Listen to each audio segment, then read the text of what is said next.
కర్కాటక రాశి వాళ్లకు ఉద్యోగపరంగా ఈ వారం మంచి అభివృద్ధిని కలగచేస్తుంది. అలాగే ప్రతి పనిని కూడా ఈ వారం మీరు బాధ్యతగా స్వీకరిస్తూ ఉంటారు.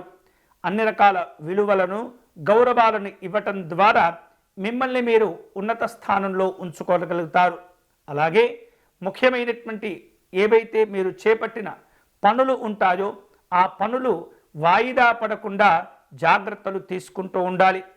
వివిధ రూపాల్లో ఆలస్యాలు అయినప్పటికీ అవి నష్టాలను మాత్రం కలగచేయవు, కానీ కాస్త ఆలస్యంగా ప్రయోజనాలు వస్తుంటుంటాయి. కాబట్టి ప్రతి పనిని కూడా చేపట్టినప్పుడు ఎంత బాధ్యతగా ఉంటారో పూర్తి చేసేంత వరకు కూడా అంతే శ్రద్ధగా పట్టుదలగా మీ పనులు చేపడుతూ ఉండండి. అనవసరమైనటువంటి ఆందోళన ఏదైతే ఉంటుందో వాటిని ముందుకు రాకుండా జాగ్రత్త పడండి. వ్యాపారస్తులకు ఈ వారం అన్ని రకాలుగా అనుకూలంగా ఉన్నప్పటికీ చిన్న చిన్న అపవాదములు విమర్శలు అనేవి బాధ పెడుతూ ఉంటాయి. ఎంత జాగ్రత్తలు తీసుకున్నా ఎక్కడో చిన్న చిన్న పొరపాట్లు జరిగేటటువంటి సూచనలు కనిపిస్తున్నాయి. కుటుంబ పరంగా అనుకూలతలు ఉంటాయి. కొన్ని రకాల విలువైనటువంటి వస్తువులు ఆభరణాలు కొనుగోలు చేసేందుకు తాపత్రయపడుతుంటారు, ఆందోళన చెందుతూ ఉంటారు. అయ్యో సమయం దాటిపోతుందే, ఆలస్యం చేస్తున్నామే అనేటటువంటి ఆలోచన వెంటాడుతూ ఉంటుంది.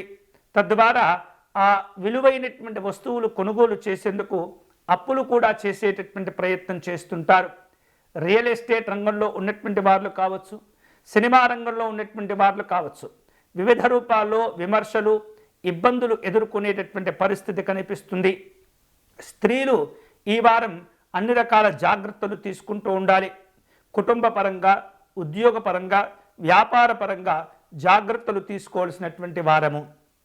ఈ వారం కర్కాటక రాశి వారు మరిన్ని శుభ ఫలితాలు పొందేందుకు మరకత గణపతి స్వామి వారిని స్మరించటం, పూజించటం, దర్శనం చేసుకోవటం అనేది చాలా చాలా మంచిది.